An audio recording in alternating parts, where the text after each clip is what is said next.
Hello बच्चों। बेटा, अब हम डिस्कस कर रहे हैं पोटेंशियोमीटर के न्यूमेरिकल। आपको बहुत ही ध्यान से समझना है, ठीक है। स्टार्ट करते हैं फर्स्ट न्यूमेरिकल से। ये आपका सीबीएसई में आया हुआ क्वेश्चन है।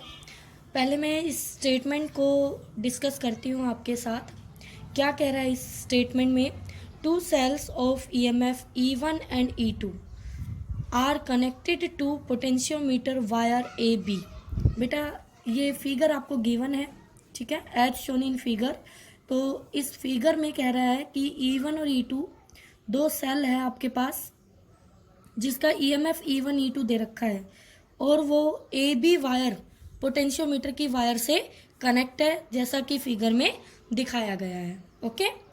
If the balancing length for two combinations of the cells are 250 centimeter and 400 centimeter, first combination में दोनों सेल जो है वो एक सेल के नेगेटिव से दूसरे के नेगेटिव से कनेक्ट कर दिया, और दूसरे कॉम्बिनेशन में एक के नेगेटिव से दूसरे का पॉजिटिव कनेक्ट कर दिया। ठीक है बेटा। अब यहाँ पर हमें ये आपकी E1 है और ये E2 है, ठीक है। तो यहाँ फर्स्ट कॉम्बिनेशन के लिए 250 सेंटीमीटर है आपकी बैलेंसिंग लेंथ, और सेकंड के लिए 400 सेंटीमीटर है। अब कहता है find ratio of E1 and E2। आपको दोनों सेल की ईएमएफ का रेशियो कैलकुलेट करना है, या इन सेल का टर्मिनल पोटेंशियल कह लीजिए, जो भी है बेटा, ठीक है।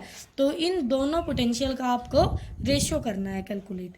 अब बेटा जी, यहाँ पर ये जो आपकी ड्राइवर सेल है, ये मान लीजिए इसका ईएमएफ यहाँ दिया नहीं है, तो हम लिख भी नहीं रहे हैं, कोई बात नहीं।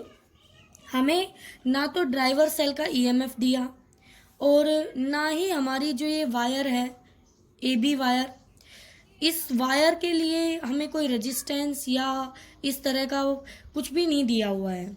तो आपकी जो ड्राइवर सेल होती है वो आपके पोटेंशियल ग्रेडियंट फाइंड करने में हेल्प करती है, के निकालने में। आप सभी को पता है कैसे करती है। हम यहाँ से के निकालते हैं इक्वल टू V अपॉन में L, और बेटा जी L क्या होती है हमारी? पोटेंशियोमीटर वायर की लेंथ, और V क्या होता है बेटा? Potential difference across potentiometer wire, यानी दैट इज L लेंथ। बोलो बेटा, ठीक है, ये हमें पता है।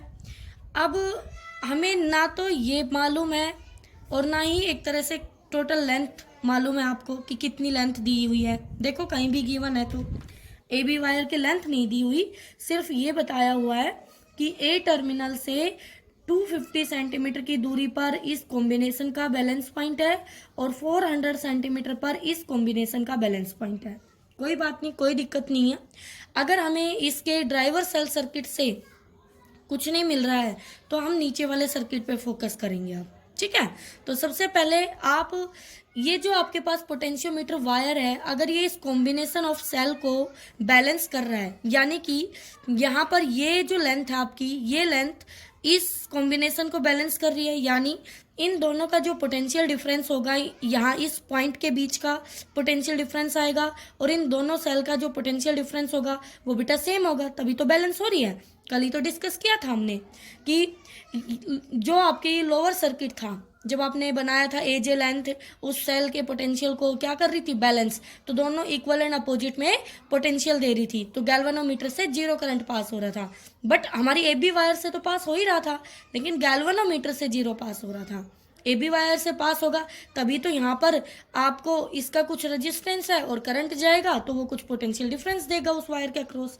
ओके बेटा, तो हम मान लेते हैं कि हमारा के जो है वो इस वायर का पोटेंशियल ग्रेडियंट है। ओके, ठीक है। अब हम चलते हैं अपने लोअर पार्ट की तरफ, यानी कि कॉम्बिनेशन ऑफ सेल्स की तरफ, जो हमें गिवन है उसकी हम फोकस करते हैं। अब हमें पता है अगर दो सेल इस तरह से कनेक्टेड हो, इसको हम बोलते हैं रॉन्गली कनेक्टेड, कि एक सेल के नेगेटिव से दूसरे की नेगेटिव जोड़ दिया, तो अब यहाँ पर सिर्फ एक सेल अपनी चलाएगी, ठीक है। यानी कि जो ईएमएफ होगा वो इन दोनों का डिफरेंस होगा, तो बड़ी में से छोटी माइनस कर लेंगे हम बेटा।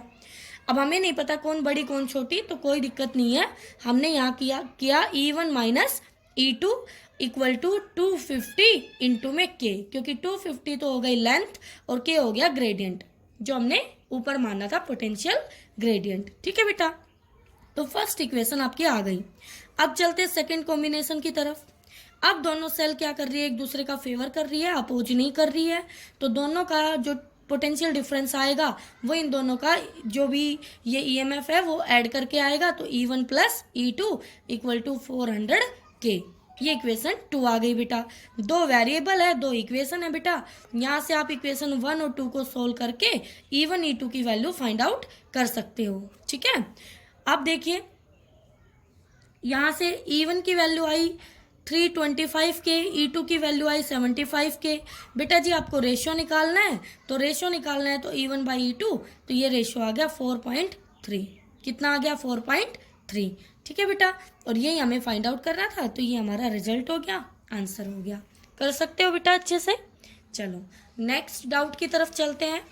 बिल्कुल आराम आराम से करेंगे, हमें कोई जल्दी नहीं है बच्चों, आपको समझ आना जरूरी है। ठीक है, अब सेकंड एग्जाम्पल का जो स्टेटमेंट है वो डिस्कस कर लेते हैं। कोई भी न्यूमेरिकल बच्चों जब आप करते हो तो उसकी जो स्टेटमेंट होती है, मैंने पहले भी बताया था कि न्यूमेरिकल के स्टेटमेंट हमेशा आप 2 टाइम्स रीड जरूर करें, और उसके बाद आप समझे कि उसमें क्या गिवन है, क्या आपको कैलकुलेट करना है, उन दोनों में क्या रिलेशन है, गिवन और आपका जो एम है जो आपको फाइंड आउट करना है, उनके बीच रिलेशनशिप क्या है, यानी वो फॉर्मूला आपको मिलेगा, आपको वो रास्ता मिलेगा जहाँ तक आपको पहुँचना है। ठीक है बेटा, कभी भी आप अपनी बुक से कोई न्यूमेरिकल सोल्व कर रहे हैं तो उस क्वेश्चन को पढ़ के सीधा सॉल्यूशन ना पढ़े, क्योंकि इससे आपका जो माइंड है वो बंद जाएगा एक तरह से। तो जैसे बुक वाले ने सोल्व किया है आप उसी तरह से सोल्व करेंगे, तो आपका जो माइंड है वो अलग से कुछ सोच नहीं पाएगा। ठीक है, तो आपको हमेशा अपनी स्टेटमेंट पढ़ के खुद से ट्राई करना है कि इस क्वेश्चन को आप कैसे इजीली सोल्व कर सकते हो। ठीक है बेटा, तो चलो देखते हैं। A cell is balanced at 750 centimetre of a potentiometer wire and length of potentiometer wire is 10 meter. If length of wire is increased by 1 meter, find new location of balance point. बच्चों इस question में कहीं भी ये नहीं दिया है as shown in figure, यानी ये फिगर आपको खुद से ड्रॉ करनी होगी, ये गिवन नहीं होगी आपकी। तो फिगर बनानी कोई बड़ी बात नहीं है, हम पढ़ते हैं और आपके सामने ड्रॉ करते हैं। ठीक है, तो पढ़िए। एक सेल है जिसका जो बैलेंस की जा रही है 750 सेंटीमीटर पर और पोटेंशियोमीटर की वायर पर, और उसकी लेंथ दी गई है। सबसे पहले 2 टर्मिनल के बीच में पोटेंशियोमीटर वायर ले लो, AB ले लोगे, उसकी टोटल लेंथ दी गई है 10 मीटर, तो ये L लेंथ आपको L दे दी गई है 10 मीटर। उसके बाद आपको पता है पोटेंशियोमीटर है तो उसको एक ड्राइवर सेल से कनेक्ट करोगे आप, ये आपकी ड्राइवर सेल हो गई। ओके, ये हमारी ड्राइवर सेल हो गई। अब इसके बाद कहता है कि एक सेल को बैलेंस किया है, लो जी भाई दूसरी सेल आपने लगाई, ये आपने बैलेंस की, ये गैल्वेनोमीटर लगाया और ये इसका बैलेंसिंग पॉइंट लिया, और 750 सेंटीमीटर, तो ये जो स्मॉल L लेंथ है आपकी बैलेंसिंग लेंथ वो आपको दी गई है 750 सेंटीमीटर। यहाँ मीटर के सेंटीमीटर बना लीजिए आप, ये आपके 1000 सेंटीमीटर आ जाएंगे बेटा। ठीक है, तो यहाँ पर इसको हमने E' मान लिया क्योंकि ये आप बैलेंस कर रहे हो, और ये आपने E ले लिया।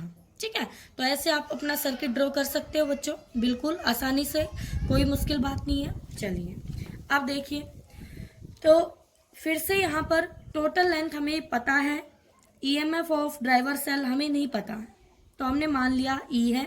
ओके, कोई दिक्कत नहीं है। और जिस सेल को बैलेंस किया गया है उसका EMF भी हमें नहीं मालूम, उसका E' आपने लिख लिया। ठीक है, हमें मालूम है कि इसको बैलेंस किया गया है 750 सेंटीमीटर पर, जब इस वायर की लेंथ 1000 सेंटीमीटर है तब। ठीक है, तो चलो जो इसके फर्स्ट केस में दिया है वही लेते हैं। तो फर्स्ट केस के हिसाब से जो ये E है, जो ड्राइवर सेल है, क्या वो सारा का सारा पोटेंशियल डिफरेंस AB वायर को मिलेगा, यानी कि 1000 सेंटीमीटर को मिलेगा। यस, तो E मिला 1000 सेंटीमीटर को, तो उस हिसाब से पोटेंशियल ग्रेडियंट यानी आपका K क्या ई बाई 1000 होगा? बिल्कुल मैम। तो जो ई डैश होगा वो बैलेंस हो रहा है 750 पे। तो बैलेंसिंग सर्किट के हिसाब से क्या हम जो वी डैश, हम इसको वी डैश लिखते थे बेटा, कोई दिक्कत नहीं है, वी डैश इक्वल टू के एल लिखेंगे। और वी डैश जो है वो आपका ई डैश के इक्वल है, इस सेल के इक्वल, इसी को ही तो बैलेंस किया जा रहा है यहाँ से, ठीक है। और के की वैल्यू आपने यहाँ से निकाल ली ई बाई 1000 और एल आपका गिवन है 750 सेंटीमीटर, ठीक है बेटा, ओके। अब यहाँ से देखिए ई डैश आ गया है 3/4 ई, इसको आप इक्वेशन 1 मान लीजिए। क्या मान लिया आपने? इक्वेशन 1 मान लिया, ओके बेटा। अब क्या कहता है, जब हम इस वायर की लेंथ, ये आपकी 10 मीटर थी लॉन्ग, अब इसको 1 मीटर लॉन्ग और कर दे। ध्यान से देखिए बेटा, सॉल्यूशन आपको मिल जाएगा। मैं आपको सिखाती हूँ कैसे करना है। ये देखिए, अभी तक आप यहाँ पहुंचे हैं,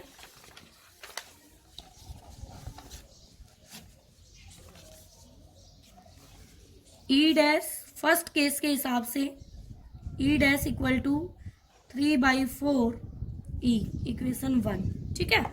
अब हमें जो एल है, कैपिटल एल, पहले था 1000 सेंटीमीटर यानी कि 10 मीटर, लेकिन अब एल डैश हो चुका है 11 मीटर यानी 1100 सेंटीमीटर।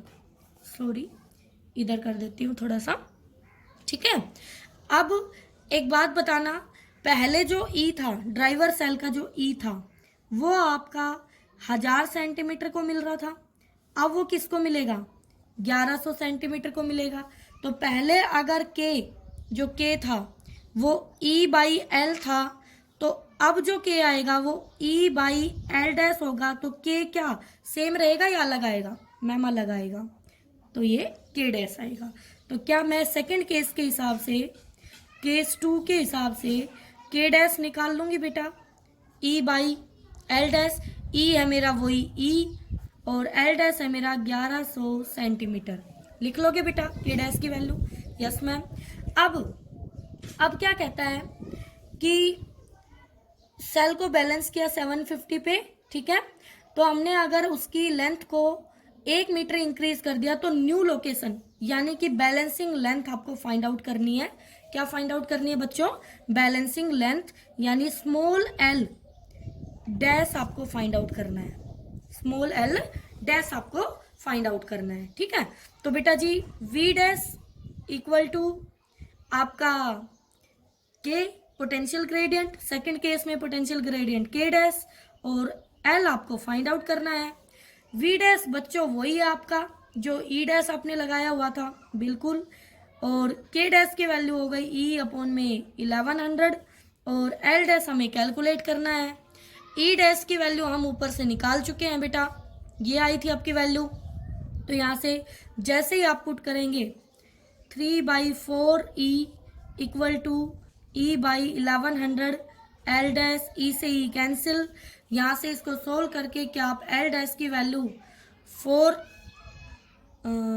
एल डैश की वैल्यू आपकी आ जाएगी 1100 और ये सॉरी बेटा मैंने गलती से 3 कट कर दिया, ई से ही कट करेंगे 3/4 एज इट इज। तो ये आपका 3/4 एज इट इज इंटू में 1100 चला जाएगा, ठीक है। तो बेटा जी यहाँ से रिजल्ट क्या आएगा वो देख लीजिए आप, ये देखिए यही रिजल्ट मैंने आपका फाइंड आउट करके दिखाया आपको, ठीक है। तो ये आ गया 3300 अपॉन में 4, तो ये 825 सेंटीमीटर आपका एल डैश निकल के आया। बताइए बच्चों आप कर सकते हो इजीली इस क्वेश्चन को? कोई डाउट आपको इस तरह से? कोई भी क्वेश्चन सोल्व करने में अगर दिक्कत हो तो आप डिस्कस कर ले बेटा, ठीक है।